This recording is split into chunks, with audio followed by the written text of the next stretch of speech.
Olá, mamães, tudo bem com vocês? Hoje eu resolvi vir falar sobre as terapias do Rafael. Como que está sendo na prática esse começo de terapia?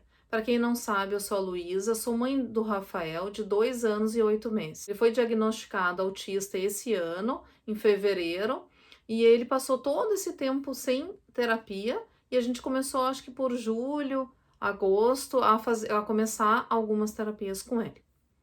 Na prática, funciona.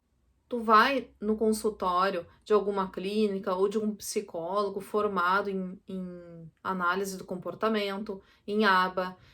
Ele vai fazer uma supervisão no caso do teu filho. Quem vai vir na tua casa ou ser atendido em alguma clínica seria a assistente terapêutica.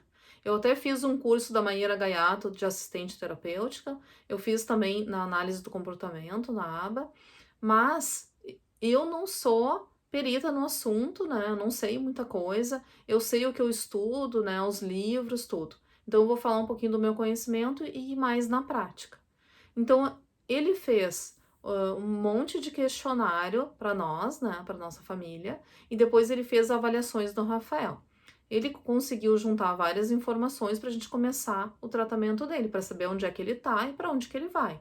Para ele fazer, porque assim, ó, a aba é muito científico. Então ele vai começar de um jeito, ele tem que estar de outro jeito depois. Então tudo assim, tudo é medido. Então isso eu adorei. Eu acho que vale a pena todo o investimento das famílias, né? Eu sei que é um tratamento caro, mas vale a pena. Então, a primeira assistente terapêutica que veio aqui em casa, ela fez 2 semanas de vínculo, mas eu nem sabia que isso existia naquele tempo ali, que era tanto criação de vínculo. Então, eu achei assim, mas a pessoa vem aqui, brinca com meu filho e não faz nada de terapia. Eu não estava entendendo muito bem. Mas daí, conforme a pandemia ficou pior nessa época, a gente teve que parar com essa moça, porque ela não estava à vontade de vir e tal, tinha uma mãe, né, a doente, alguma coisa nesse sentido, que eu não lembro muito bem o que aconteceu. Então a gente passou para a próxima. Chegando a próxima aqui em casa, eu me dei super bem com ela, né? É uma menina de 22 anos, mais ou menos. E aí, então a gente se deu muito bem. Ela se deu muito bem com o Rafa, ela criou esse vínculo com o Rafa em 2 semanas, mais ou menos 2 semanas, foi um pouco antes. Então a gente começou as terapias. Mas eu vi ali na prática, eu não entendia muito bem, sabe? Parecia uma coisa muito assim, fazia uma coisa aqui, uma coisa ali. Então, assim, ó, eu ainda não sabia muito bem o que eu tinha que esperar. Então, eu até pensei em alguns momentos, será que vale a pena? Será que não vale? Será que isso aí tá dando certo? Eu chorei muito, me desesperei em vários momentos da terapia, porque é todo um dinheiro que vai, né, para essa terapia, é muito cara. E aí tu pensa, será que tá dando certo? Não sei o que e tal, mas dá certo, sim. É um grão de areia por dia que ela vai colocando para fazer um castelo no final. Esse castelo, para mim, é a fala do Rafa, tá? Mas também é os comportamentos. É que eu, como mãe, com certeza queria que meu filho falasse. E a aba também ajuda a falar, porque ela vai tampando todos os buraquinhos que faltam no aprendizado dos pequenos, né? Do Rafael, do teu filho, do meu filho. Então ela foi assim fazendo todos os dias, ela tem uma programação, né? Eu vou mostrar mais ou menos para vocês o que ela me passou do que o Rafael já fez, tá?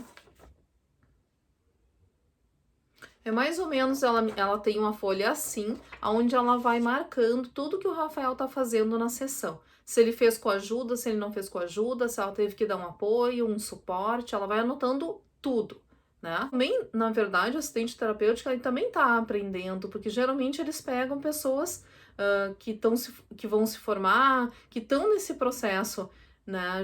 Que estão nesse processo. Às vezes eles não vêm pronto, eles também vão aprendendo, mas eu acho que é uma construção tanto da assistente terapêutica e da família, né? Uma junção dessas duas coisas que vai fazer esse planejamento todo dar certo. Então eu resolvi falar para vocês bem na prática como que funcionou para o Rafael em uma semana, o que ele tinha que aprender naquela semana, só para vocês tentarem ver assim, imaginar como que seria com o filho de vocês e também até para vocês fazerem já em casa com o filho de vocês se eles não fazem ainda.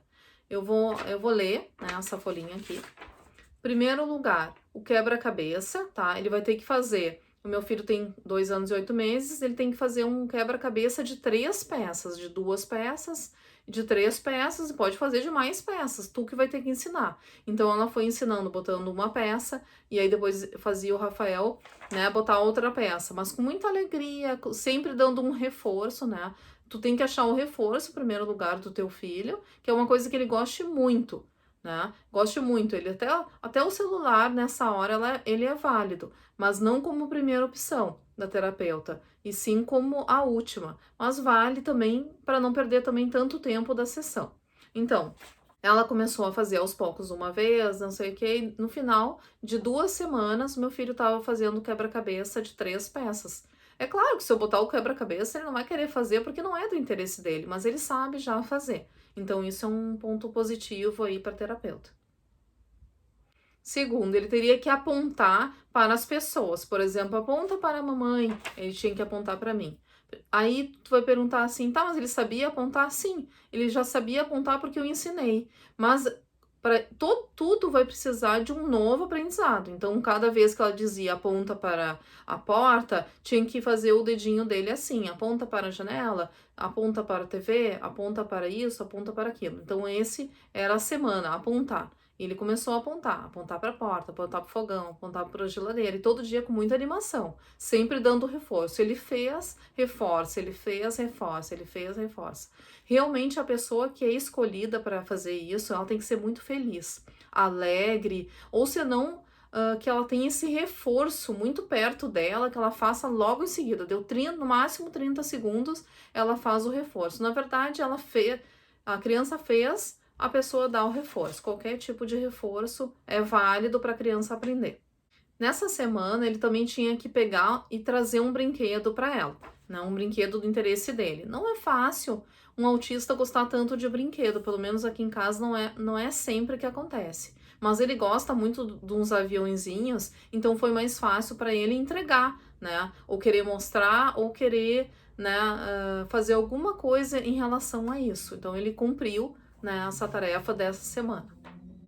Ela também montou uma barraca, né? Dentro na minha sala, assim, ela juntou 2 cadeiras, a gente botou um lençol e aí ele tinha que entrar nessa barraca. Mas o que que era a brincadeira essa? Porque às vezes a criança não quer entrar, não sabe entrar, tem medo de entrar, não sabe sair. Então ele tinha que entrar sozinho na barraca. Então ela foi indo. Todos os dias ela montava a barraca até ela ver que ele entrava sozinho nessa barraca. Então ele dá meta. A partir do momento que ele der meta, ela vai passar por um outro tipo de meta. Então isso é legal no ABA. Ele cumpriu aquela tarefa, ela vai fazer durante um tempo para saber se fez mesmo. Eu também, né, estou de olho para ver se ele tá fazendo, se ele generalizou, né, o comportamento, não só com ela, mas comigo também. Ele entrou com ela, ele entrou comigo, então tá, ok. Aí vai passar, na outra semana eles vão avaliar tudo que o Rafael fez naquela semana, e né, tudo que ele deu meta, e vão passar para outras metas.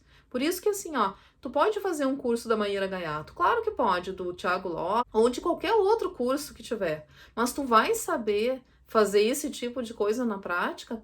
Não, não, porque isso aí não é ensinado nos cursos. Essas coisinhas, fazer isso, fazer aquilo para juntar esses grãozinhos de areia para construir o castelo, tem que ter um especialista por trás, um supervisor. O que dá para fazer é tu virar assistente terapêutica, que nem eu fiz, e aí sim contratar um supervisor, que daí fica mais barato. Quem vai aplicar vai ser eu, e o supervisor vai me passar tudo isso. Então eu vou para casa, já sei o reforço do meu filho, já sei o que, que ele gosta, e vou fazendo com ele durante 1 hora, 2 horas, 3 horas, ou durante o dia inteiro, né? Quanto mais horas a aba, melhor. Então tu vai fazendo aos poucos, não precisa só sentar e fazer, pode ir fazendo, né, conforme tu bem entender ali, né? Mas tem que ter um supervisor e ele também tem que estar de acordo que é uma mãe que vai fazer. Ele também nessa semana tinha que transferir um objeto de uma mão para outra, então era o bico, né, dessa mão para essa mão. Então ela fazia para ele assim e dizia, né, faz Rafael, por exemplo. Daí ele tinha que fazer. Só que claro que ele não fez, né? Claro que ela teve que dar ajuda total no início, pegava o bico, transferia a mão e comemorava, fazia de novo, e eu só pensando, né, meu Deus, não vai dar certo. Ele não vai passar de uma mão para outra assim. Porque a gente que tá vendo de fora pensa assim, não vai dar certo. Sabe, às vezes tu até pode pensar algumas coisas, isso aí eu acho que ele consegue, e outras ele parece tão assim sem vontade que tu fica meio assim desesperada, mas dá certo. Às vezes não é na primeira semana que ele vai dar meta, porque não é uma competição. Não é assim, tem que fazer nessa semana para passar para a próxima, tem que fazer para a próxima. Não, eu levei mais numa, vamos ver o que ele consegue fazer. Então ele foi fazendo, acho que deu meta lá na segunda semana, e aí na próxima semana ele mais uma meta para ele. Então sempre vai ter 1 milhão de metas para criança, né? É um pouco cansativo porque tem muitos comandos. Então criança foge, né, dessas demandas. Ele tinha também nessa semana que transferir objetos de uma caixa para outra ou derrubar o que tinha na caixa. Então pega uma caixa, ele tinha que despejar tudo no chão e colocar de novo, né? A meta era despejar as coisas, o que tinha na caixa. Então para ele foi super fácil essa tarefa, ele já fazia antes. Então, mas ela vai fazendo, ela não vai fazer uma vez, ela vai fazer a semana inteira. Quando ela vê que ele realmente fez sem suporte nenhum, né? Só pelo comando dela ou alguma coisa do tipo, ela já vai dar meta. Então essa foi uma semana do Rafael na prática de como que funciona a terapia ABA. Eu espero que vocês tenham entendido como que é profundo, né? E não é tão fácil de como as pessoas comentam na internet ali, no Instagram. Eu vejo muita pessoa falando, faz essa brincadeira, fazer essa brincadeira. Tá, mas se tu não tem, né? Tudo isso, todo esse questionário, toda essa programação, como que tu vai fazer em casa? Né? Então, o que eu sugiro para vocês fazerem em casa, faz um questionário de tudo que teu filho sabe fazer e não sabe fazer, mas pensa em tudo, detalhes. Ele sabe abrir a tampinha ali da garrafa? Não sabe, tu marca. Ele sabe chupar o canudinho? Não sabe, tu anota. Ele sabe dar tchau? Não sabe, tu anota. E tu vai anotando detalhes, todos esses detalhezinhos bem pequenininho. Ele sabe abrir e fechar a porta, ele sabe sentar, ele sabe levantar, só pelo comando, como ele sabe o que que é meia, o que que é o pé, o que que é a cabeça, tu anota. E tu vai fazendo isso todas as semanas com ele, tu escolhe, sei lá, 5 metas e tu vai trabalhando essas metas. E não deixa de trabalhar, porque uma hora tu vai conseguir fazer. Então tu vai fazer uma brincadeira, né, que é o reforço, né? Daí tu vai lá pra internet, vai pra Maíra Gaiato, ela ensina várias brincadeiras. Eu também vou colocar algumas brincadeiras para vocês fazerem, como que faz, mas vai lá e vê como é que faz essa brincadeira, consegue o reforço que teu filho queira e começa a praticar em casa. Então, até mais.